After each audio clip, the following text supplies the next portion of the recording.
나오미는 즐거움이라는 이름을 가지고 있습니다. 그런데 그가 돌아와서는 동네 사람들에게 와, 나오미 아니냐 이렇게 놀래서, 참 나오미가 돌아왔을 때 동네 사람은 상당히 기뻐했으면서도 또 하나는 그 몰골이 너무 상한 것을 보고, 풍족하게 나갔는데 정말 망해서 돌아오니까 동네 사람들이 봤을 때 반신반의했겠죠. 그 순간 나오미는 나는 마라다. 창세기에서도 마라라는 이름이 여러 번 나옵니다. 고통이다 이런 뜻이죠. 그 남편은 엘리멜렉이라는 이름을 가지고 있는데 나의 하나님은 왕이시다 했어요. 부모들이 자식의 이름을 지을 때는 상당히 뜻있는 이름을 짓습니다. 그 이름처럼 되기를 원하는 거죠. 그래서 아마 이 집안은 유다 집안이기 때문에 나름대로 어떤 꿈에 부풀러 있었을 거예요. 그런데 큰아들 말론을 낳았는데 아주 병색이 짙었어요. 그래서 나약함이라고 이름을 지었고요. 둘째 아들을 낳았는데 너무 파리했어요. 그래서 기론이라는 이름을 지었습니다. 정말 동네가 부끄러울 수도 있겠죠. 유다 지파로서 무엇인가, 와, 메시아의 꿈을 가지고 자식들을 낳았는데 자식들이 하나같이 정말 사람 굿을 못할 정도로 하나님의 일은 고사하고, 그래서 어쩌면 부끄러울 수도 있었어요. 아니면 때마침 기근이 왔습니다. 그런데 있는 것을 다 정리하고, 지금 내가 이때 떠나야 되겠다 그렇게 생각할 수도 있죠. 이스라엘 백성으로 자기가 풍족했을 때 기근이 들리면 어떻게 됩니까? 구제를 해줘야 되는 거예요. 그죠? 남을 도와줘야 되는 거잖아요. 그런데 풍족한 중에 모든 것을 다 정리하고 모압으로 내려갔습니다. 그러니까 요즘도 그렇죠. 한국 시끄러우니까 정리하고 좀 중국에 가서 한번 살아보자. 그러고 떠날 수도 있어요. 그런데 가서 남편 죽고 큰아들 죽고 또 둘째 아들 죽고 그냥 망한 거죠. 손주 하나 얻지도 못했어요. 어땠을까요? 그래서 이제 갑자기 소망도 없잖아요. 모압에서 살아야 할 이유가 없어요. 그죠? 거기서 이방인하고 재혼할 수도 없고, 자기는 나이가 들었고, 고향으로 가고 싶은 곳이, 그건 모든 사람이 늙어서 죽을 때가 가까우면 자기 고향을 생각하는 거거든요. 이제 그런 참에 하나님께서 이스라엘을, 자기 백성들을 돌아보셨다. 그건 뭐예요? 오랜 기간 동안 이스라엘 백성들이 고생을 했는데 하나님께서 자기 백성이 그 고난을 보고, 그래서 이스라엘에도 이제 풍족하게 살 수 있도록 그렇게 양식을 주셨다는 말씀이 1장 6절에서 나오죠. 이스라엘 백성들을 권고했어. 자기 백성을 권고했다. 이런 말씀이 나옵니다. 그 소식을 듣고 이제 떠나는 거예요. 돌아가려고 하는 거예요. 두 자매 오르바하고 룻에게 얘기를 합니다. 자, 나는 내 하나님의 집, 아버지의 집으로 가겠다. 이제 너희들은 너희 신에게 가라. 너희 고향으로 돌아가라. 너희 백성에게 돌아가라. 그랬더니 둘이 다 아닙니다. 우리는 어머니와 함께 살겠습니다. 어머니가 가시는 곳에 우리도 가겠습니다. 근데 나오미가 말리죠. 내가 지금 결혼을 다시 해서 자식을 낳겠느냐? 만약에 내가 결혼해서 자식을 낳는다 해도 너희들이 그 아이가 성장할 때까지 기다릴 수가 있느냐? 그렇게 자기 며느리들을 설득하고, 이제 여호와께서 나를 쳤기 때문에 너희들이 이렇게 얘기하면 더 마음이 아프다 하고 이제 돌아가라고 그럽니다. 둘이가 다 눈물을 흘리다가 이제 큰 며느리만 하나 이제 돌아가죠. 자, 15절에서는 나오미가 이제 루세게 그렇게 얘기를 합니다. 내 동서는 그 백성과 그 신에게 돌아가니 너도 동서를 떠나서 돌아가라. 이렇게 얘기를 하죠. 그랬더니 롯이 그렇게 얘기를 합니다. 롯하고 자꾸 섞이네요. 헛갈리네요. 롯이 아닙니다. 어머니가 어디 가시든지 저는 어머니를 따를 것입니다. 어머니의 신이 나의 신이고 어머니의 백성이 나의 백성입니다. 그러니까 롯은 이방 여인이라 하더라도 자기 남편이 죽고 시아버지도 죽고 장래에 대한 소망이 없어도 그는 하나님을 믿기 시작한 거예요. 이스라엘의 유일신 하나님을 믿은 거예요. 그렇기 때문에 자기 백성이라는 것이 이제 바뀌었어요. 모압이 자기 백성이 아니라 하나님의 백성, 나오미의 그 하나님, 이스라엘의 하나님이 자기 하나님이 된 거예요. 그래서 이제 만류하지 않고 돌아왔습니다. 베들레헴으로 왔는데 동네 사람들이 난리가 났죠. 야, 나오미가 아니냐. 근데 나를 나오미라 하지 말라. 나를 말하라 하라 그러죠. 쓴물이라, 쓰다, 고통이다 이런 뜻입니다. 내가 풍족하게 나갔으나 여호와께서 나로 비어 돌아오게 하셨다. 여러분 어떨까요? 여러분들은 아직 부모 슬하에 있으니까 이런 말이 가슴에 와 닿지 않을 거예요. 저는 이 말이 저는 이해해요. 네. 내가 풍족하였죠. 그런데 거의 하나님 앞에 돌아올 때는 빈털터리가 되었죠. 내가 풍족하게 나갔더니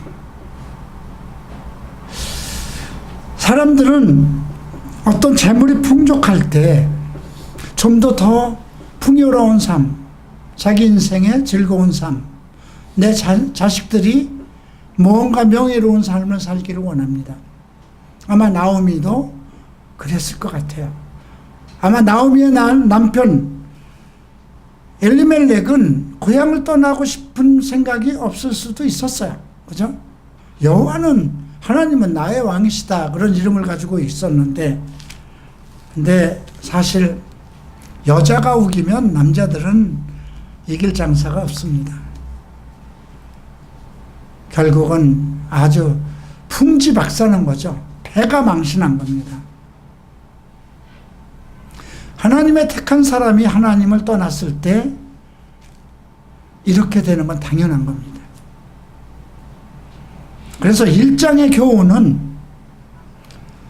우리가 하나님 앞에 그 있는 것이 얼마나 행복한 것, 내가 하나님을 섬기고 하나님 나라에 있는 것이 얼마나 행복한 것을 그것을 알아야 된다는 거죠. 소중히 여겨야 된다는 거죠.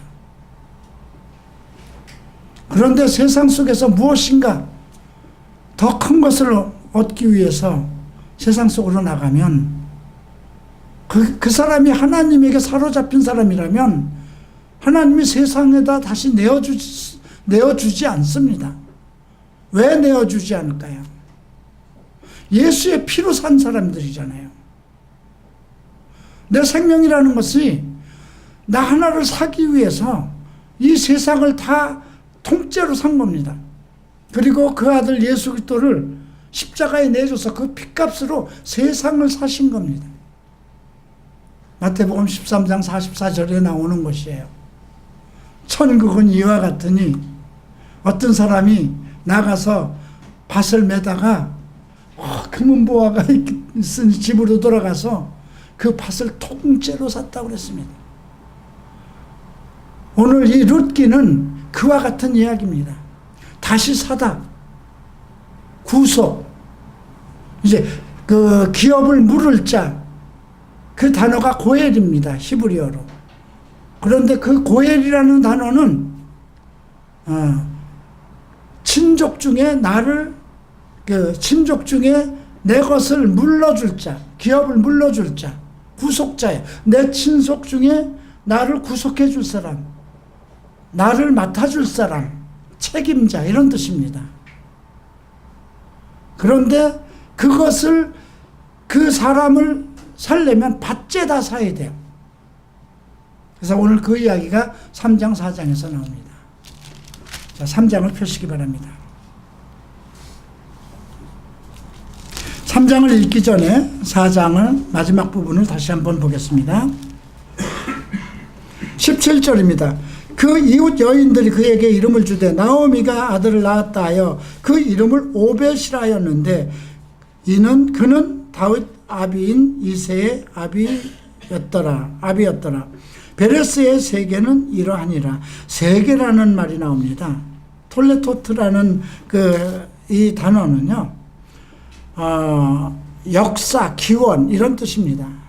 우리가 신약에서 누구의 세계니라 이런 말이 어디서 나오죠?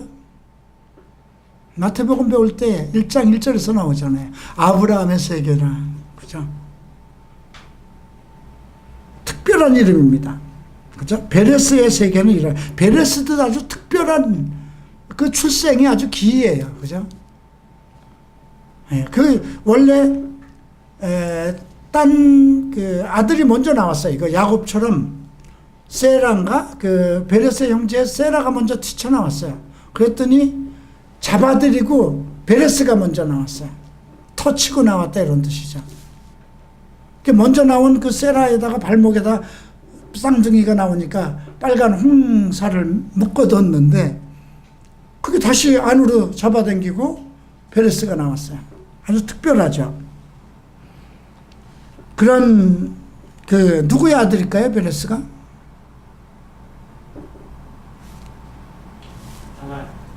다말의 아들이에요. 시아버지하고 잠을 자서 난 아들이에요. 이 족보가 참 여기서부터 아주 대대로 정말 콩가루 집안 같이 시아버지하고 아들을 낳아서 베레스가 나왔는데 베레스의 세계는 이러니라. 거기서부터 무엇인가 시작되는 것처럼. 그래서 다윗의 집안을 설명하고 있어요. 베레스는 헤스론을 낳고 헤스론은 람을 낳았고 람은 아미나답을 낳았고 아미나답은 나손을 낳았고 나손은 살몬을 낳았고 살몬이 누굴까요? 살몬이 정탐꾼 중에 하나예요. 그 누구하고 결혼했어요? 라합이죠. 기생이에요. 네. 가나안 땅에 있는 기생 라합과 결혼했어요. 그리고 살몬은 보아스를 낳았어요. 그러니까 보아스의 어머니가 누구예요? 라합이에요. 그러니까 자기 어머니가 기생 출신이고 가나안 여인이잖아요. 그런데 지금 자기는 유다의 혈통을 가지고 태어난 거예요. 그래서 좀 뭔가 깨어 있었겠죠. 이방 여인에 대해서. 자기 어머니가 이방 여인인데 자기 어머니의 어떤 특별한 교육, 그 믿음을 보고 성장하였기 때문에 어떤 유대인으로서 가져야 할 어떤 정통적인 것이 아니라 무엇인가 폭넓은 하나님의 세계에 대해서 그런 마음과 그런 믿음을 가졌을 것 같아요. 그러니까 룻에 대해서도 상당히 관대한 그런 것을 보이죠. 보아스는 오벳을 낳았고 오벳이 다윗의 할아버지죠. 오벳이라는 뜻은 숭배자라는 뜻이에요. 그리고 오벳은 이새를 낳았고 이새는 다윗을 낳았더라. 우리가 다윗이 메시아의 모델이라고 그러잖아요. 그죠? 모형, 모델이 아니라 모형. 예. 자, 이러한 정말 이스라엘의 메시아의 그 가문에 속하는 이 여인들이 없었으면 어떻게 됐을까 했는데 참 이 족보에 우리 이스라엘 사람으로서는 가당치도 않은 그런 이방 여인들, 기생이 들어오고 며느리를 통해서 씨를 낳고 또 이렇게 룻과 같은 말도 안 되는 과부잖아요. 그죠? 어쨌든지 간에. 자, 이런 내용을 염두에 두고 이제 3장을 시작합니다. 룻의 시모 나오미가 그에게 이르되 내 딸아 내가 너를 위하여 안식할 곳을 구하여 너로 복되게 하여야 하지 않겠느냐. 자, 안식할 곳을 구하여 내가 이처럼 정말 아무것도 없고 아들도 없고 가진 재산도 없는데 오직 시어미를 믿고 여기까지 왔으니 내가 복받은 사람, 내가 정말 오직 나의 하나님을 이스라엘의 하나님을 너의 하나님으로 삼고 이곳까지 왔으니 내가 정말 하나님의 복받은 사람이 돼야 되지 않겠느냐 이 말입니다. 내가 함께하던 시녀들을 둔 보아스는 우리의 친족이 아니냐. 고을이죠. 예. 그가 오늘 밤에 타작마당에서 보리를 까불리라. 그런즉 너는 목욕하고 기름을 바르고 의복을 입고 타작마당에 내려가서 그 사람이 먹고 마시기를 다 하기까지는 그에게 보이지 말고. 네. 자, 목욕하고 기름까지 바르라 그럽니다. 과부, 이 여인은 사실 과부예요. 근데 이게 지금 나오미 속에는 이미 머릿속에 계산이 있었던 거예요. 그죠? 예. 자기 기업을 물러줄 사람, 자기가 팔고 나간 그 땅을 다시 그 산 사람에게 사줄 수 있는 사람 중에 하나예요. 그 보아스가. 그런데 그 밭을 살려면 여인까지도 사야 돼요. 그 밭을 가지고 있는 주인, 그 자식을 낳지 못하고 인 그 며느리, 여자까지도 사서 거기서 낳는 아들을 이제 통해서 그 기업이 계속 이어가도록 해야 되는 거예요. 그런데 나오미는 그걸 알고 이제 그 준비를 시키는 겁니다. 목욕하고 기름을 바르고 의복을 입고 타작마당에 내려가서 그 사람이 먹고 마시기를 다 하기까지 보이지 말거라.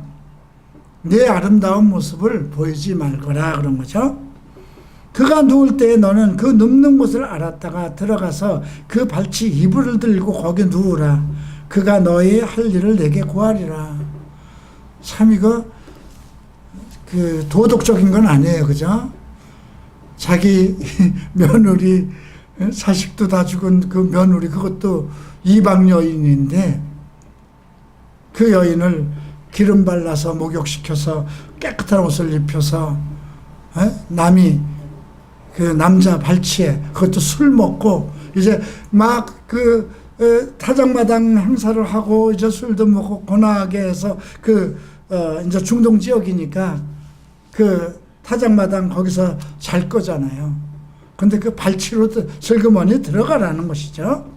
룻이 시모에게 이르되 어머니의 말씀대로 내가 다 시행하리라 하고 갔어요. 어떻게 보면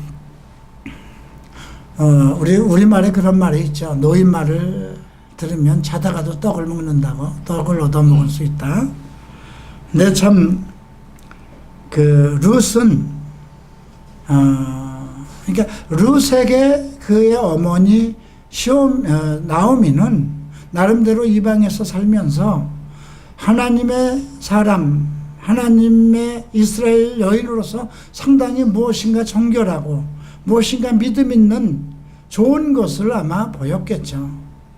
근데 시어머니가 만약에 행실이 안 좋았다든가 자기네들이 믿는 그 신의 믿음을 가지고 있는 사람보다도 못했다면 여기까지 따라오지는 않았을 거잖아요.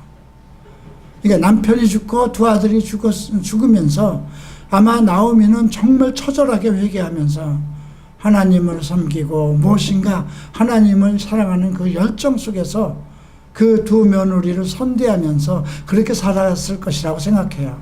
그러니까 이 룻이 나오미에 대한 절대적인 그런 순종의 마음을 가지고 있었던 걸 알 수 있죠.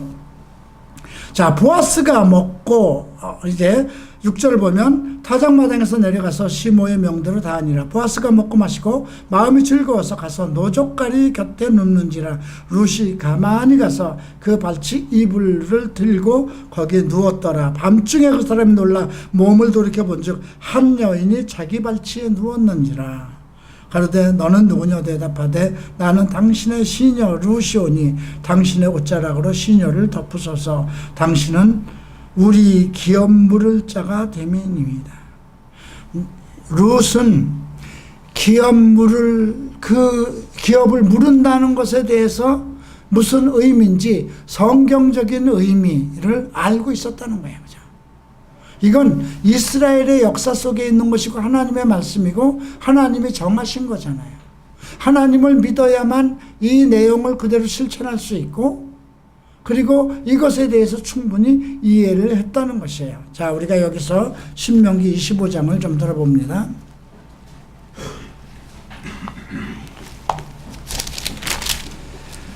자, 5절부터 보죠.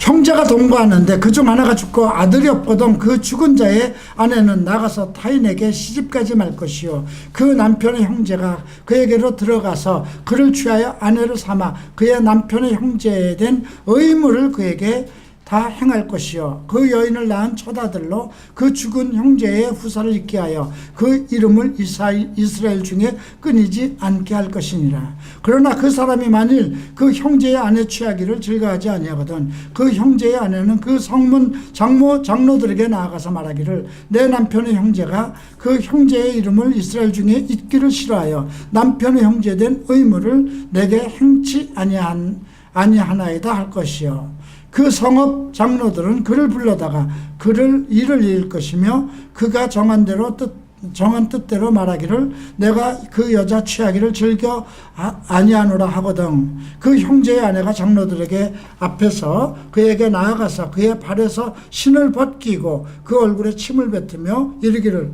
그 형제의 집 세우기를 즐겨 아니하는 자에게는 이같이 할 것이라 할 것이며 이스라엘 중에서 그 이름은 신벗기운 자의 집이라 칭할 것이니라. 이게 율법으로 정한 거예요. 그죠? 모세를 통해서 하나님께서 이스라엘 백성들에게 대가 끊기지 않게 하기 위해서 12부족 그 대가 끊기는 것이 아니라 어느 아들이든지 대가 끊어지지 않게 하기 위해서 이 법을 기업 무르는 법을 만들어 놓은 것이거든요. 그런데 이방 여인이 이것을 알 수는 없는 거예요. 그러면 나오미를 통해서 성경 공부를 했다는 얘기거든요. 그죠? 아니 나오미가 뭐 처음부터 자기 고향으로 데려갈 생각을 하고 이것만 뽑아서 가르치지는 않았을 거라는 거죠. 그러니까 평상시에 자기 남편이 죽고 아들 둘을 죽은 이후부터 그가 할 수 있는 일은 무엇일까요? 회개하고 하나님을 믿는 일이고 오직 하나님의 말씀을 그 율법을 보면서 하나님을 경외하고 예배드리는 일이었을 거예요. 그 속에서 사실 오르바도 그 나오미의 믿음을 따랐고 그 다음에 룻은 더욱이 이제 나도 하나님의 자녀가 되어야 되겠다. 하나님의 자녀가 되겠다는 그런 신념 속에 있었던 거죠. 그리고 그 말을 이제 보아스에게 얘기를 합니다. 나는 당신의 시녀라고 얘기하네요. 나는 당신의 몸종입니다. 앞으로 내가 당신의 아내가 돼도 만약에 당신이 나를 당신이 나의 기업물을 자가 돼서 나를 통해서 자식을 낳는다 하더라도 나는 당신을 시녀처럼 당신을 주인처럼 섬기겠다 이런 뜻이죠. 당신의 옷자락으로 시녀를 덮으소서 이렇게 얘기를 합니다. 당신은 우리 기업을 엘리멜렉의 기업 자기 아들 기론의 자기의 전 남편이었던 그 나오미의 가족 가게를 이을 사람이 됩니다. 이렇게 얘기한 거죠. 근데 내 딸아, 여기서 내 딸아는 아마 나이 칭호가 있어서 그렇게 불렀는지 모르겠지만 우리가 사랑하는 딸아. 그런 아마 이거 히브리어로서는 한 그 가장 예쁘고 어여쁜 자를 부를 때 그런 게 부르지 않나 그렇게 생각됩니다. 여호와께서 내게 복 주시기를 원하노라. 여호와의 이름으로 축복을 합니다. 내가 분부를 물러나고 연소한 자를 쫓지 아니하였으니 너의 베푼 인애가 처음보다 나중이 더하노라. 연소한 자를 쫓지 않았다. 빈부를 물러나고 그러니까 돈이 많든 가난하든 그것과 관계없이 나이와도 관계없이 그러니까 시집을 재혼을 갈 수도 있잖아요. 과부니까. 그래서 조금 젊은 사람하고도 갈 수 있고 돈 많은 사람을 택할 수도 있고 그런데 굳이 지금 자기 친정 나오미의 집안의 가계를 잇기 위해서 자기한테 온 것을 가지고 연소한 자를 쫓지 아니하고 너의 베푼 인애가 처음보다 나중이 더하도다. 내가 참고 견디고 사랑했던 그 마음을 칭찬하는 것입니다. 내 딸아 두려워 말라. 내가 내 말대로 네게 다 행하리라. 내가 현숙한 여자인 줄 나의 성읍 백성이 다 아느니라. 그러니까 이미 룻의 행실이 그 동네 사람에게 그가 비록 이방인 여인이라도 그가 정말 이제 개종을 한 거잖아요. 그래서 정말 그 성읍에서 현숙한 여인으로 소문이 자자했던 것이죠. 그 현숙한 여인이라는 이름이 성경에 별로 많이 안 나옵니다. 여러분들이 이제 잠언서를 배우면 현숙한 여인에 대해서 공부를 하게 되는데요. 그렇게 현숙한 여인이 그렇게 이것은 사라라든가 라헬이라든가 그러한 정말 믿음의 조상의 여인들에게 칭할 수 있는 그런 그 칭호거든요. 자, 참으로 나는 내 기업을 물을 자나 물을 자가 나보다 더 가까운 친족이 있다. 우선순위에서는 밀린다는 거예요. 그 첫째가 있고 나는 그 둘째라는 거죠. 이 밤에 여기에 머무르라. 아침에 그가 기업 물을 자의 책임을 내게 이행하려 하면 좋으니 그가 그 기업을 물을 자의 책임을 이행할 것이니라. 만일 그가 기업 물을 자의 책임을 내게 이행코자 아니하면 여호와의 사심으로 맹세하노니 내가 기업 물을 자의 책임을 내게 행하리라. 아침까지 누울지니라. 이렇게 얘기를 합니다. 아침까지 그냥 편히 있어라. 이제 그 기업 물을 그걸 이제 공표를 하게 되는가 보죠. 14절 봅니다. 룻이 새벽까지 그 발치에 누웠다가 사람이 피차 알아보기 어려울 때에 일어났으니 보아스의 말에 여인이 타작마당에 들어온 것을 사람이 알지 못하여 할 것이라 하였습니다. 이제 보아스는 내가 만약에 내 타작마당에 들어와서 내 발치에서 산 거 소문나면 이건 다 엉망이 되는 것이다. 그러니 아무에게도 이건 소문이 나서는 안 된다. 이렇게 얘기를 하고 보아스가 그러되 내 옷을 가져다가 펴서 잡으라. 펴서 잡으니 볼이 6번 되어 룻에게 이어주고 성으로 들어가니라. 룻이 시모에게 이르되 그가 가로되 내 딸아 어떻게 되었느냐. 룻이 그 사람에게 자기의 행한 일을 다 고하고 가로되 그가 내게 이 볼이 6번을 되어주며 이르기를 빈손으로 내 시모에게 가지 말라 하더이다. 이에 시모가 가로되 내 딸아 이 사건이 어떻게 되는 것을 알기까지 가만히 앉아 있으라. 그 사람이 오늘날 이 일을 성취하기 전에는 쉬지 아니하리라. 참 이 18절 말씀은 또 다른 각도에서 우리가 생각해 봐야 됩니다. 가끔 제가 갈보리 채플에 와서 지금 25년이 되었는데요. 늘 기도하면서 어떤 일을 이렇게 하나님이 마음에 주시는 일이 있어요. 근데 너무 힘든 거야. 그건 어쩌면 내 소망일 뿐이지 과연 그것이 이루어질 것인가? 왜 나한테 한국에 오면서부터 칼버리 채플 성경대학을 해야 되겠다는 소망을 주셨을까?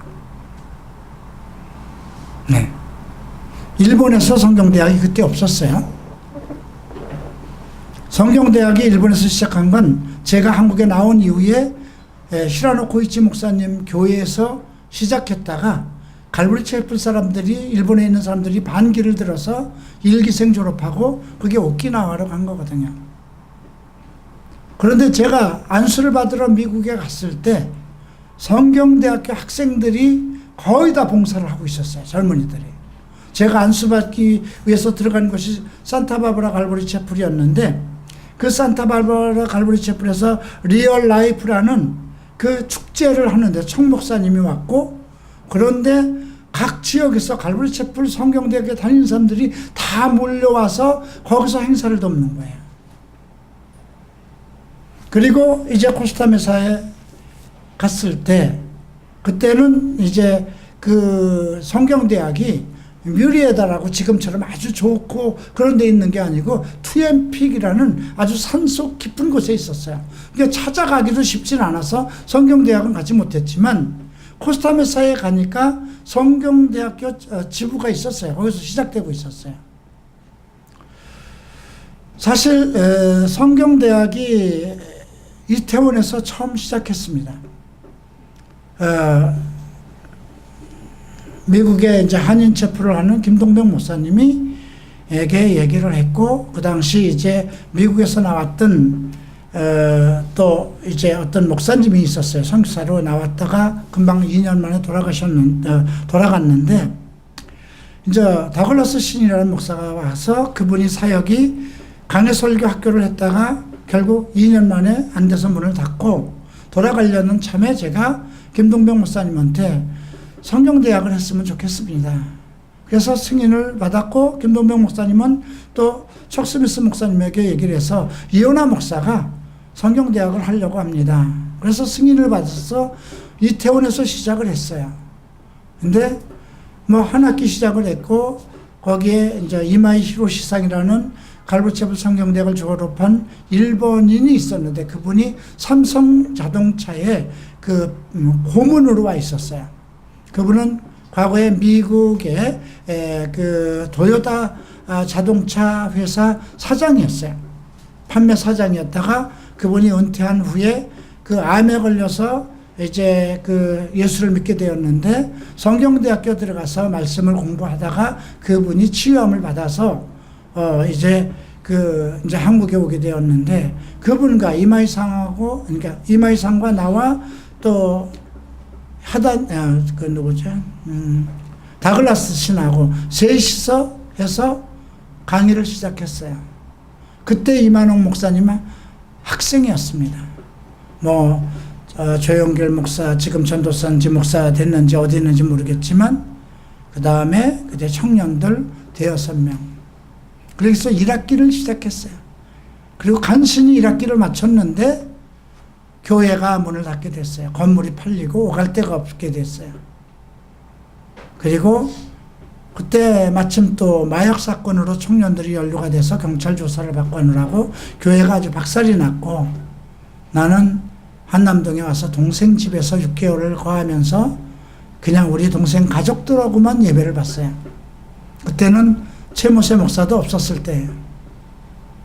이제 그런 게 됐던 상황이에요. 그런데도 내 마음속에서는 그게 떠나지 않았어요. 이게 한남동에서 무엇을 계획했냐면 천안에 SOM이라는 스쿨 오브 미니스터리가 들어와 있었어요.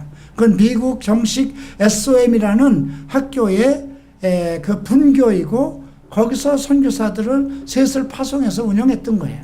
그게 이제 대전 칼버리 채플, 마이크 목사, 뭐 빅터 이런 목사들이 운영을 한 거예요.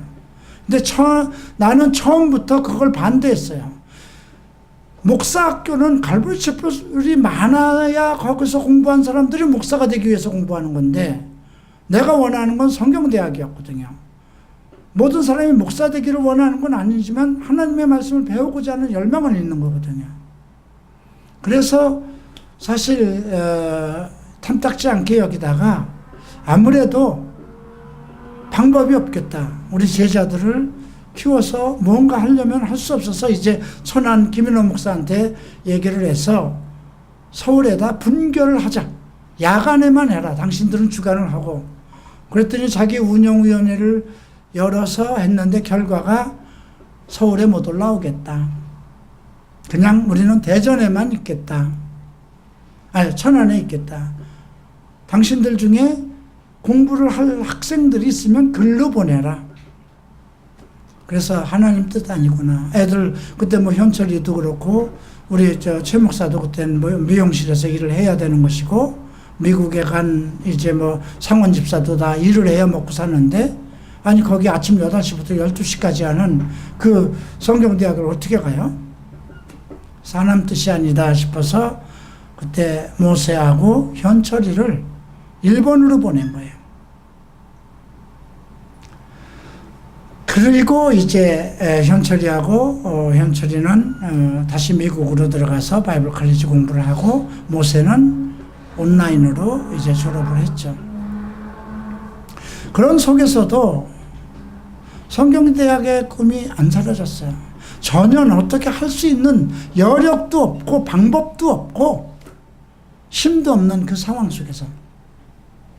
그리고 그 성경대학을 그냥 내가 서울 갈보리 채플에 그냥 성경당 내 이름으로만 시작하려면 아무 때고 시작할 수 있는데 의미가 없잖아요.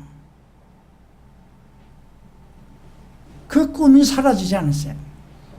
아직도 지금도 그래요. 무엇인가 엉거주춤한 상태가 있어요. 우리 성경대가 이제 시작을 했지만 나는 이것이 모름지기 전 세계에 있는 뭐 갈보리 채플 안에서 어떤 사람이 보더라도 나중 후대에서 보더라도 서울 갈보리 채플 성경대학이라는 것은 2018년도에 이현아 목사가 정말 아이들과 청년들과 함께 이렇게 시작했다는 역사가 남아야 되는 거예요.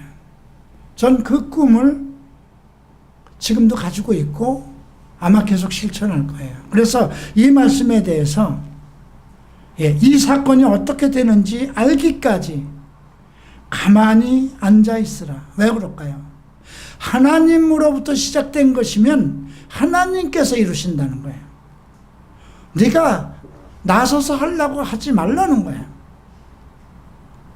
제가 지금까지 목회 25년 동안 배운 것은 내가 원해서 했던 것은 다 실패했다는 거예요. 그러나 나한테 주신 비전 중에 어떤 것이든지 하나님께서부터 온 비전이라면 그것이 모든 것이 하나하나 이렇게 앞에 뭔가 길이 열듯이 문을 열듯이 한 발 한 발 한 발이 움직이기 시작했다는 것이죠. 그 사람이 오늘날 이 일을 성취하기 전에는 쉬지 않을 것이다. 여러분들이 하나님 앞에 어떤 계획을 가지고 있다면 이런 마음을 가지셔야 돼요.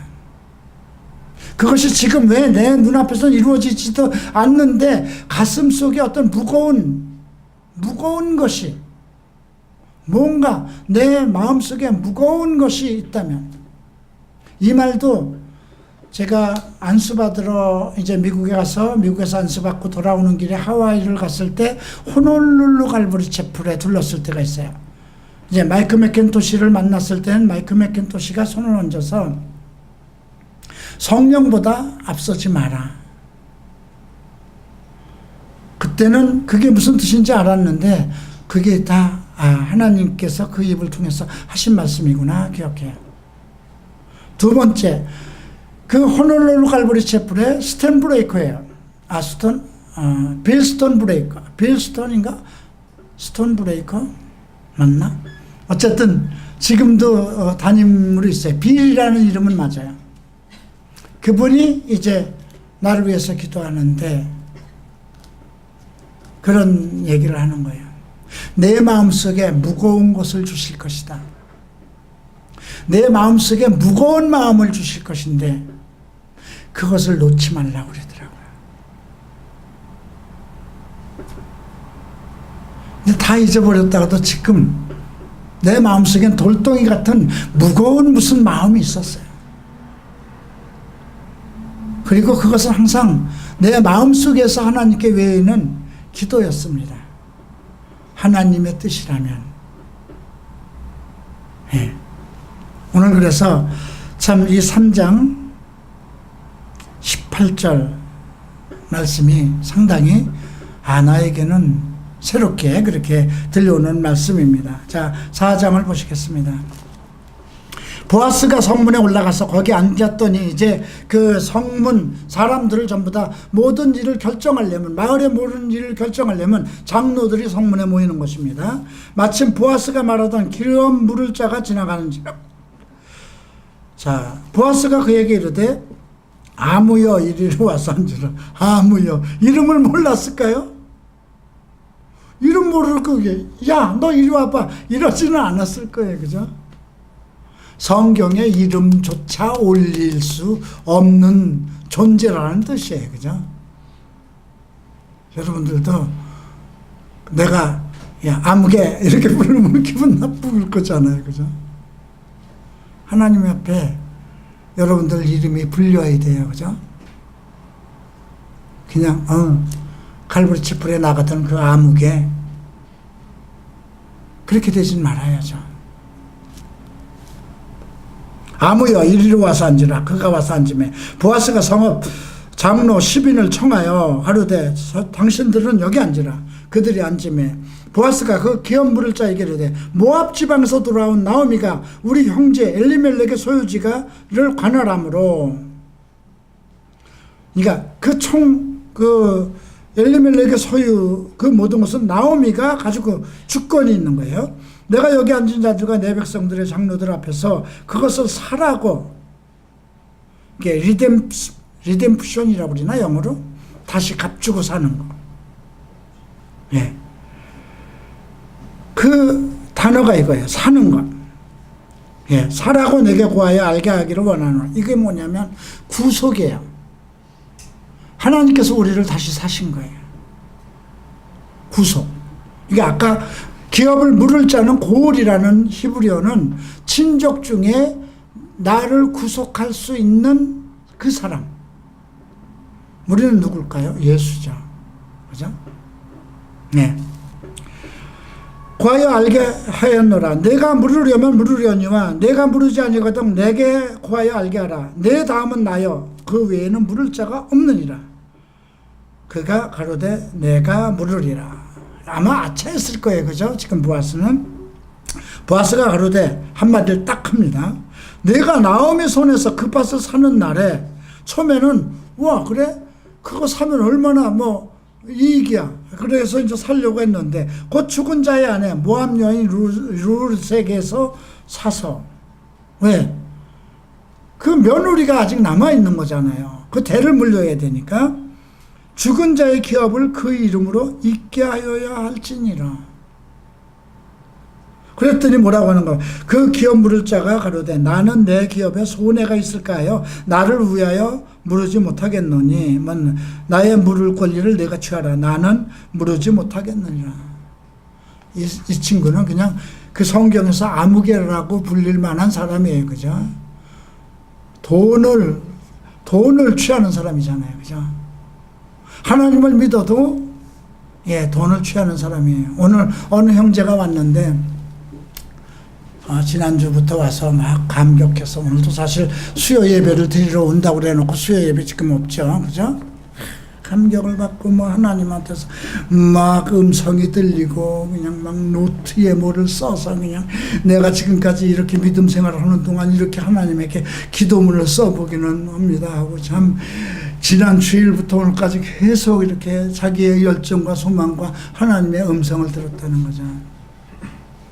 근데 오늘 내 입에서 어떤 얘기가 나오냐면 우리가 다 아브라함의 자손으로 부름을 받았는데 롯은 되지 말아야 되지 않느냐. 네가 부름을 받았다면, 여기 이제 모세하고 우리 요셉이도 같이 있는 데서 요셉이도 하나님께서 불러서 우리 교회에 왔고 모세도 불러서 우리 교회에 왔고 나도 갈보리 칡불에서 불러서 갈보리 칡불 사람이 되었고 그러면 이게 다 아브라함의 믿음을 따라서 하나님께서 우리에게 갈보리 셰프의 비전을 줘서 여기로 오게 하셨으니까 아브라함의 믿음을 지키고 끝까지 견뎌나가서 우리가 맡은 일을 해야 되지 않겠느냐. 하나님을 알아도 하나님에게 부름을 받았다는 사람들 중에도 롯이 있지 않느냐. 롯은 뭘 바라고 간 거예요? 그죠? 돈 바라고 간 거죠. 내가 만약에 지금은 그래도 어느 정도 이 정도 규모가 있어요. 수요 예배에 우리가 그래도 이 정도의 청년들이나 이 정도의 성도들이 모인다는 건 서울에서 자부심이 있어요. 여러분 그냥 몇백 명 되는 중형교회에 가보세요. 수요 예배에 청년들이 이만큼 나오는가? 안 나와요. 이게 지금 이 정도 상황에서는 그래도 뭔가 갈보리 셰프의 비전을 가지고 나올 사람도 있어요. 그러나 한남동 같은 데서 성도들도 7, 8명밖에 없고 소망도 없는 데서 나의 제자가 되겠다고 쫓아오는 것은 쉽지 않아요. 그죠?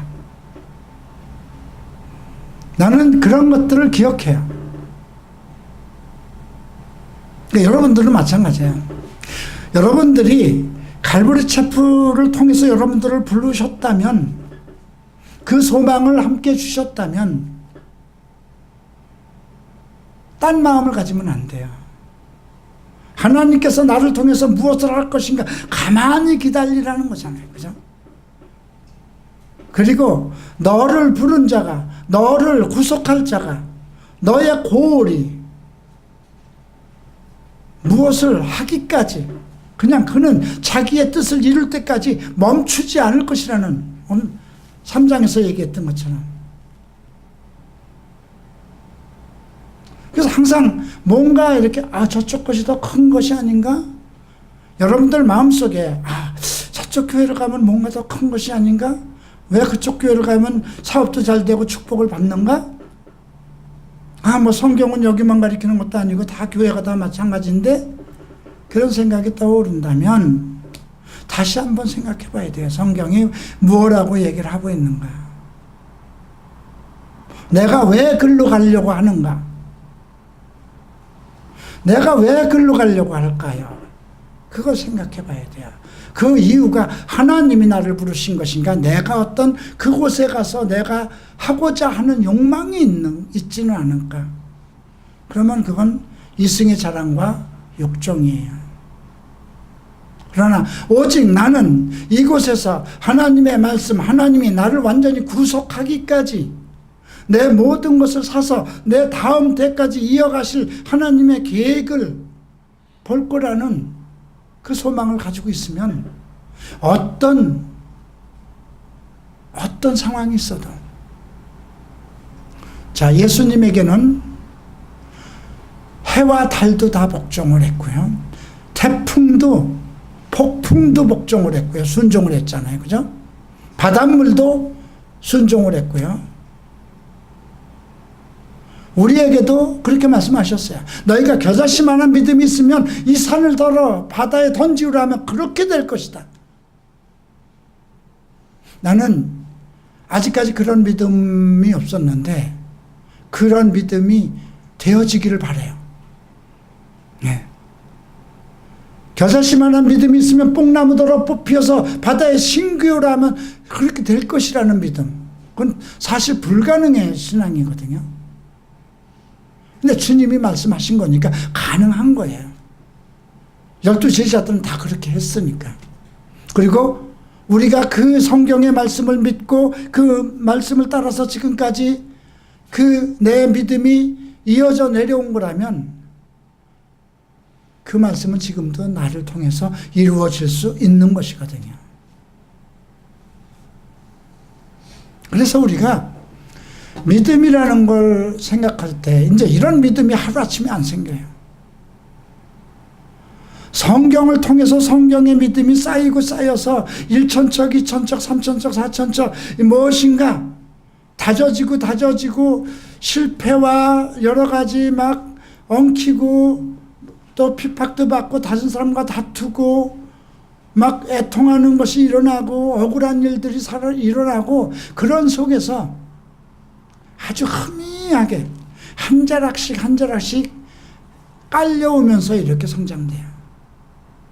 내가 성경을 한 절 한 절 읽으면서 이 한 장 한 장 깨달아오는 이런 그 말씀 속에서 익혀지는 그 믿음 속에서 무엇인가 발견되고 내 안에 어떤 능력이 축적되는 것이 느껴져요.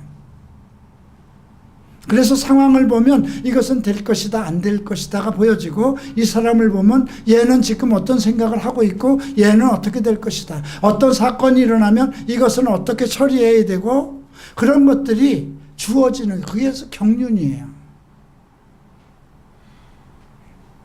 어떤 때 보면 감당할 수 없는 만큼 분노가 일어나요.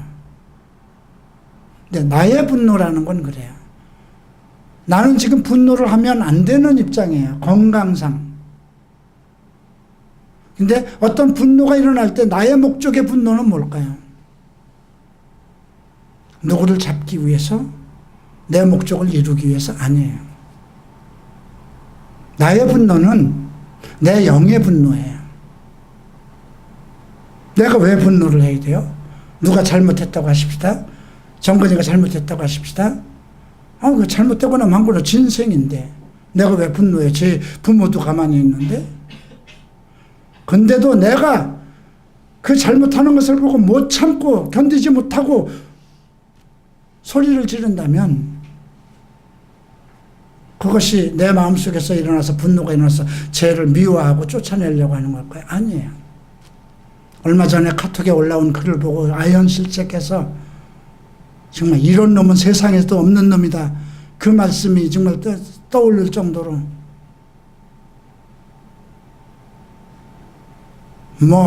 내가 좋아하는 뭐를 사들고 와서 정말 입에다 한 점도 넣기가 싫고 그냥 분노가 이끌어서 막 그냥 뭔가 오장육부가 뒤집히는 것 같고 이 심장이 떨리고 손이 불불불 떨려요. 나한테 잘못한 게 아닌데 있어서는 안 되는 일을 하니까. 그러니까 우리가 자기 대면을 하면서 분노라는 것이 일어날 때 죄의 분노가 아니라는 것. 어떤 문제가 생겼을 때 죄에 대해서 분노하는 건 당연한 거잖아요. 성경의 하나님은 그래서 우리가 그런 얘기를 거룩한 분노라고 그러잖아요. 부모가 자식의 잘못을 보고 모른 척, 지 인생 지가 알아서 하겠지 하면 그거는 부모가 아니에요. 사랑이 아닌 거예요. 그죠? 분노할 때 분노해야 되고, 책망할 때 책망하는 것이, 그것이 사랑의 근본이잖아요. 그래서 성경을 여러분들이 대할 때 조금 더, 이 말씀 속에서 지금 주님이 나를 어떻게, 뭐라고 말씀하시는가 좀 생각해 봐야 돼요. 그리고 이제 이런 말씀을 들을 때 여러분들 심령이 떨리는 마음으로 들어와야 돼요. 이 말씀이. 그런데 왜 이런 분노가 일어나게 할까요? 우리 교회에서 나와 무엇인가 나에게 가까이 오려고 했던 사람들, 뭔가 이호나 목사로부터 거절당하고는 기쁜 느낌, 이호나 목사에게 나는 미움을 받는다고 생각하는 그런 느낌들, 그죠? 왜 그럴까요? 왜 그런 게 일어날까요? 그죠? 왜 나는 아침부터 여기 나와서 낮에 한 번 쉬지도 않고 모든 일에 아침부터 저녁까지 그거에서 내가 얻는 것이 무엇일까? 가끔 그걸 생각해요. 근데 내가 할 일이니까. 최근에 와선 그래도 내 할 일을 도와줄 사람들이 이만큼 생겼으니까. 어떤 목사들과 만나서 일을 하면서 짜증나고 뒤집어 엎고 다 정리하고 싶은데도 내가 왜 일을 해야 될까? 나를 위해서 하는 건 아니에요. 나를 위해서 뭐래요, 그게. 지금 이 나이에 쉬고 싶고, 편안하게 쉬고 싶어. 근데 그런 일들이 장차 이 서울 갈보리 채플에 그런 것들이 깔려서 한국교회가 뭐라고 그러든 이 한국교회 서울 갈보리 채플이 탄탄해져야 되기 때문에 누구도 건드릴 수 없고 범접할 수 없고, 서울 갈보리 채플은 뭔가 살아있는 교회구나. 하나님이 함께 하시는 거구나. 우리가 크게 돕지 않아도 뭔가 하고 있는 거구나. 그들은 자기들이 다 도와서야만 일을 한다고 생각하지만 저는 지금 현재라도 이제 불과 내일 모레부터 우리가 포럼이 있고 페스티벌이 있다고 그래도 그들 지금 나를 돕겠다는 사람들이 일순간에 멈추고 손을 띈다고 그래도 나는 그들이 계획했던 거 그대로 할 수 있어요. 왜? 그게 하나님이 하신 거라면 반드시 하세요. 여러분들 한남동에서 내가 있던 모습은 못 봤잖아요. 그죠? 여기 불과 4년이에요. 그죠? 나는 이 자체가 기적이에요. 하나님이 지금 우리 가운데서 역사하고 계시는구나. 하나님이 내 기도를 들으시는구나 한다면 내 입속에 있고 내 머릿속에 있는 사람들의, 나는 하드웨어를 중요시하지 않아요. 하나님 안에 있는 소프트웨어, 여러분들 사람들이잖아요. 여러분들이 하나하나 세워지는 것. 나를 세우신 것은 하나님의 사람들을 온전케 하며 그들로 하여금 그리스도의 몸을 세우게 하는 것. 결국 교회 세우기 위한 거잖아요. 그죠? 미국의 갈보리 채플이 그 정말 망나니들로 해서 오늘의 미국의 갈보리 채플을 일으켰듯이 나는 또 한국에서 거대한 꿈을 꾸고 있어요. 앞으로 어떻게 발전될지 모르지만 내가 하는 일로 인해서 내가 최선을 다하고 하나님 앞에 충성을 다하고 내가 정말 마지막까지 어떤 것을 다 맞춰놓는 그 순간까지 하나님이 역사하셔서, 여러분 미국의 그 코스타메사에서 갈보리 채플이 수만 명씩 모여서 하루에 3,000명이 넘는 사람이 척 스미스 목사님 밑에서 세례를 받았다 하더라도 그 제자는 12명이에요. 다 제자가 된 건 아니에요. 그죠? 마찬가지예요. 앞으로 우리 교회가 여기가 꽉 차고 이제 뭐 비디오를 놔서 2층에서도 볼 정도가 되고 건물을 살 정도가 된다 할지라도 모든 사람이 다 그리스도에게 부름을 받는 건 아니라는 거예요. 그러나 그런 속에서 하나님의 일은 계속 되어 나간다는 거죠. 그러니까 중요한 것은 나오미의 꿈이, 나오미가 하나님을 버리고 떠났지만 그가 다시 돌아오면서부터 하나님의 꿈이 계획이 시작됐고요.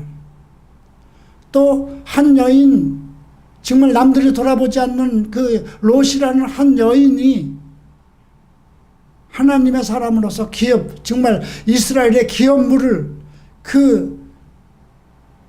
거기에 참여해서 그 위대한 역사를 써내려가려고 하는 그런 소망을 가지고 있었기 때문에, 하나님의 사람으로서 성경적 지식과 그런 믿음을 가지고 소망을 가지고 있었기 때문에 이 메시아의 족보가 이루어졌다는 거예요. 아까 제가 얘기했죠. 사탄이 얼마나 방해했나요? 예수 그리스도의 족보를 무너뜨리기 위해서 요셉이, 야곱이 어떻게 했는가 보세요. 유다가 어떻게 했는가 보세요. 다말과 유다가 사이에 난 거잖아요. 그죠? 대가 끊기는 거예요. 며느리를 통해서 나타나는, 기생을 통해서 이어지고, 이게 다 영적인 회방이거든요. 5월, 6월만 되면 내가 특별히 겪는 영적 전쟁이 있어요. 퀴어 축제가 오면 나는 나름대로 여러분들 보이지 않게 그냥 어떤 행사를 주관하고 이렇게 하지만 그때마다 부딪히는 것들이 감당할 수 없을 정도로 들어와요. 그래도 내가 믿는 건 하나는 하나님이 이기신다는 거예요. 그 누구가 회방을 하고 그 어떤 사탄이 어떤 공격을 해와도 내가 버티면, 그죠? 인내라는 게 있어요. 인내. 하나님의 인내. 아까 그 얘기를 했죠. 그 말씀이 어디에 있는가 보십시다. 3장에서 보면,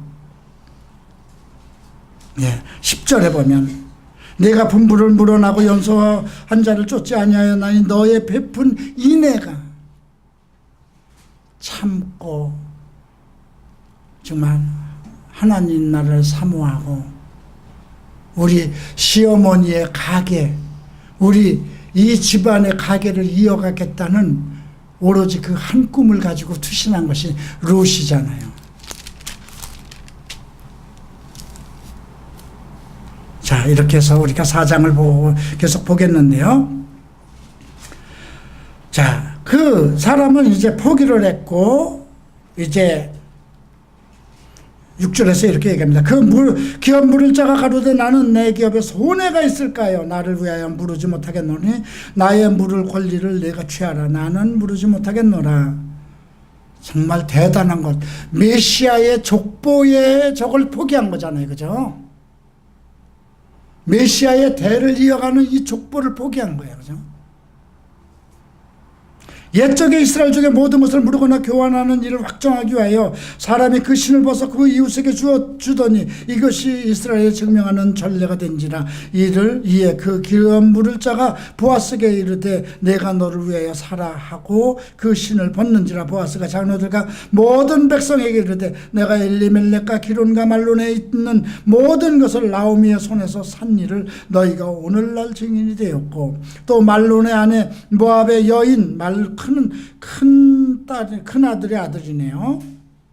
둘째 아들이 아니고 말론의 아내 모압 여인 룻을 사서 나의 아내로 취하고 그 죽은 자의 기업을 이름으로 잊게 하여 그 이름이 그 형제 중에 그곳 성문에서 끊어지지 않게 하기를 너희가 오늘날 내 증인이 되었도다. 이제 성문에 있는 모든 백성과 장로들이 우리가 증인이 되었느니 여호와께서 내 집에 들어가는 여인으로 이스라엘의 집을 세우는 라헬, 레아 두 사람과 같게 하시고, 대단한 거네요. 라헬과 레아가 왜 여기다 비교를 했을까요? 이방 여인이잖아요. 그죠? 이스라엘 여인들은 아니었어요. 그러나 이 둘을 통해서 12부족을 낳았잖아요. 그죠? 너로 에브라스에서 유력하고 베들레헴에서 유명케 하시기를 원하며. 베들레헴이 나오네. 예수 그리스도가 태어난 곳. 이런 것 속에 이미 하나님의 암시, 계시가 들어있죠. 에브라시라는 이름도 마찬가지고요. 여호와께서 이 소년 여자로 내게 후사를 주사 내 집으로 다말이 유다에게 낳은 베레스의 집과 같게 하시기를 원하노라. 이거 예언이잖아요. 예언의 축복이잖아요. 근데 모든 백성과 장로들이 이 말씀을 전하는 거예요. 여러분들이요, 유명한 목사들을 통해서 어떤 말씀으로 예언을 받을까 그런 생각을 보다는 우리가 어떤 모임 속에서 회중을 통해서 나타나는 그 말이라도 기억해둬야 돼요. 나는 가끔 그 나귀를 통해서 발람 선지자를 일깨운 것을 기억해요. 그래서 어떤 때는 정말 내가 이거 정말 어떤 말이 들릴 때 정말 어떤 사람으로부터 어떤 그 말을 듣는데 가당치도 않는, 생각지도 못할 그런 사람으로부터 어떤 말을 들을 때에도 그 말에 대한 이 말씀을 내게 주시는 건가? 그렇게도 받아들여요.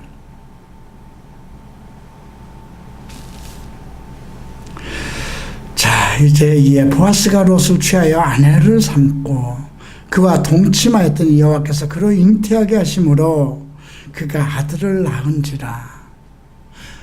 메시아의 그 다윗의 가계를 이을기 위해서 이렇게 룻이라는 한 여인을 하나님께서 예비하신 건데, 그 한 아들을 롯이라는 여인을 통해서 한 아들을 낳게 하기 위해서 나오미라는 그 가정, 아마 나오미는 마음속에 그 기쁨으로 무엇인가 내가 우리 유다 집안에 정말 위대한 계시된 메시아를 낳을 그런 꿈을 가지고 있었던 여인인지도 모르죠.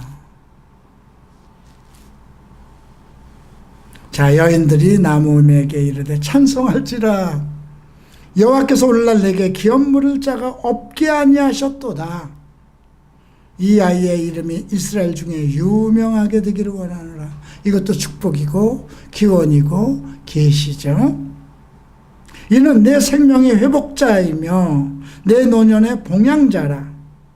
곧 너를 사랑하며 일곱 아들보다 귀한 자부가 낳은 자로다. 실질적으로 자, 룻이 낳은 아들은 누구의 손주인가요? 엄격히 따지면 보아스의 어머니가 누구예요? 라합이잖아요. 그러면 라합의 손주인데 봉양자 나오미가 오히려 외할머니잖아요. 그렇죠? 쉽게 얘기하면. 근데 일곱 아들보다 나은 귀한 자부가 낳은 자로다. 나오미가 아기를 취하매. 원래 글쎄요, 롯이 라합이 살아 있었는지는 모르겠어요. 근데 이것도 이제 역사적으로 우리가 좀 생각해 보면 여러 가지 갭이 생겨요. 예, 성경적 역사를 통하면 뭘 얘기하는 것인가? 우리가 바로라는 이름은 애굽의 왕이에요, 그죠? 예, 아비멜렉이라는 건 또 그 가나안의 부족들의 이름이에요. 그렇듯이 무엇인가 성경에서도 누구의 아들이라고 해도 그 아들은 아닌데도 그 아브라함의 아들로 뭐 다윗의 아들로 누구의 아들로 이렇게 지칭되듯이 이제 그런 부분에서 우리가 주께서 이걸 통해서 우리에게 보여주는 건 무엇이냐면 메시아의 계보가 이렇게 흐름을 타고 내었다는 걸 얘기하는 것이에요. 예. 그래서 베레스의 세계는 그 여인들이 그에게 이름을 주어주되 나오미가 아들을 낳았다 하여 그 이름을 오벳이라 하였는데 숭배자죠. 그 다윗의 아비인 이새의 아비였더라. 자, 여러분 오늘 이걸 통해서 한 역사예요. 근데 이 역사를 통해서 뭐 이스라엘 역사가 뭐 나와 무슨 관계가 있어요 생각하면, 근데 역사학자들로 해서 역사만 배운다면 그건 아무 의미가 없어요. 성경 강해라는 건 이 말씀을 통해서 지금 주님께서 나에게 무엇을 요구하시고 어떤 비전을 주시고 어떤 믿음을 갖게 하시는지 그것을 발견하는 것이거든요. 나는 과연 이런 상황이라면 지금 어쩌면 내게 오는 여러 환난과 어떤 내가 겪어야 되는 견딜 수 없는 이런 모욕감들은 혹시 하나님에게 그러면서도 내 안에는 하나님을 향한 열정이 있는 거라면 혹시 내가 이 성경의 구약에서 언급되어 있는 많은 사람들이 사탄으로 공격을 받은 것처럼 무엇인가 내가 하나님에게 쓰임받지 못하도록 나를 무너뜨리는 것인가? 나를 무너뜨리려고 하는 것인가? 그런 것도 생각을 해봐야 돼요. 내가 내 인생으로 보면 너무 안타깝잖아요. 어머니가 그렇게 돌아가게 하시고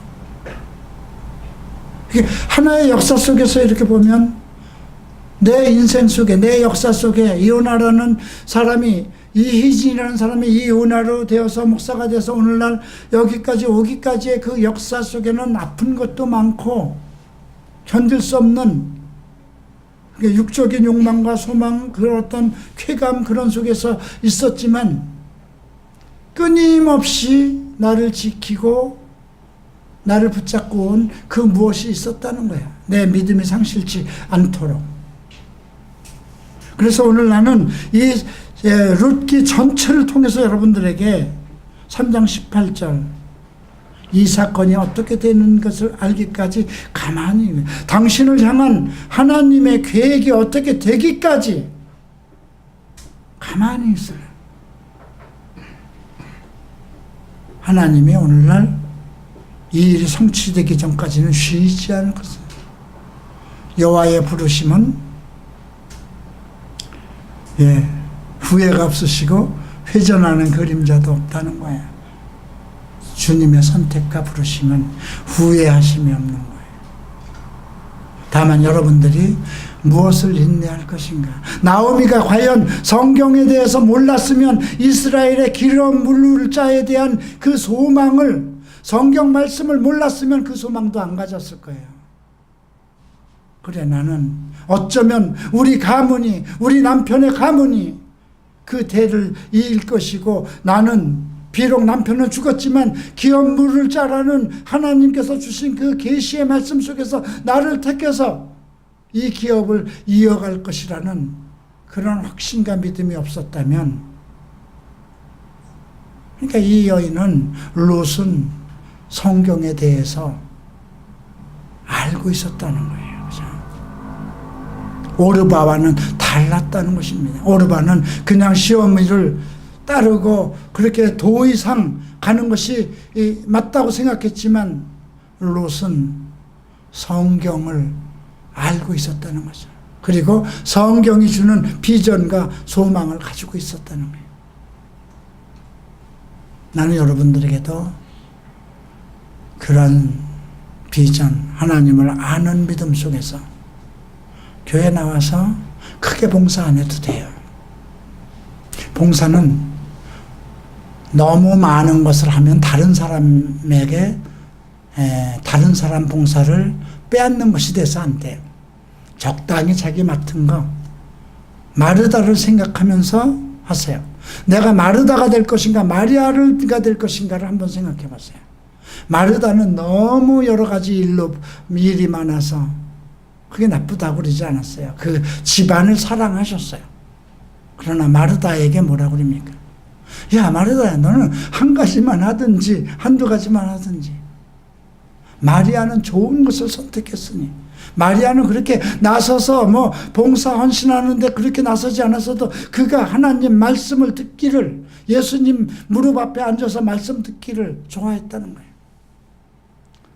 마리아는 좋은 것을 선택했으니 빼앗기지 않을 것이라는 거예요. 난 여러분들이 그런 사람들이 되기를 원해요. 그리고 최종적으로는 무엇일까요? 그 마리아의 동생 나사로처럼, 나사로는 한 말도 안 했어요. 죽을 때가 돼서, 병들 때가 돼서 병들고, 죽을 때가 돼서 죽었고, 그는 예수님의 친구처럼 사랑하는 자였어요. 그렇지만 그가 부활해서 어디에 앉아 있었을까요? 12 제자들과 같은 자리에 앉았다는 기록이 요한복음 12장에서 나오죠. 성경은 지금도 살아있습니다. 하나님의 영이 살아있습니다. 하나님이 살아계시고 내 영이 살아있기를, 그래서 기도해야 됩니다. 하나님의 말씀이 내 안에 거하기를, 하나님의 영이 내 안에 있기를. 주께서 말씀하시죠. 너희가 내 안에 있고 내 말이 너희 안에 있으면 무엇이든지 구하라 그러면 이룰 것이다. 또 주께서 말씀하셨죠. 믿는 유대인들에게 너희가 내 안에 있고 내 말에 거하면 나의 참제자가 되리니 진리가 너희를 자유케 하리라. 하나님의 말씀을 묵상하며 그 말씀이 내 안에서 이루어지기를 소망하시는 성도들이 되기를 기원합니다. 기도합니다. 존귀하신 주님, 룻을 통해서 우리에게 말씀하셨습니다. 내 딸아 이 사건이 어떻게 되는 것을 알기까지 가만히 앉아 있으라. 그 사람이 오늘날 이 일을 성취하기 전까지는 쉬지 아니하리라. 주님, 믿음으로 기다릴 것입니다. 주께서 이 교회를 통해서 어떤 일을 하실 것인지 묵묵히 인내하며 기다릴 것입니다. 어떠한 회방과 어떠한 분노가 어떠한 풍랑과 어떠한 비방과 어떠한 굴욕이 있을지라도 승리자가 될 것입니다. 고엘이 될 것이며 기업 물을 자가 될 것입니다. 나는 반드시 서울 갈보리 채플에서 작스미스 목사님이 세운 갈보리 채플의 기업을 이어나갈 것입니다. 지금이 그때가 되었다고 생각합니다. 그러니 멈추지 마소서. 이들에게 소망을 갖게 하시고 꿈을 갖게 하시고 어떤 일이 있어도 참고 견디게 하소서. 예수 이름으로 기도합니다.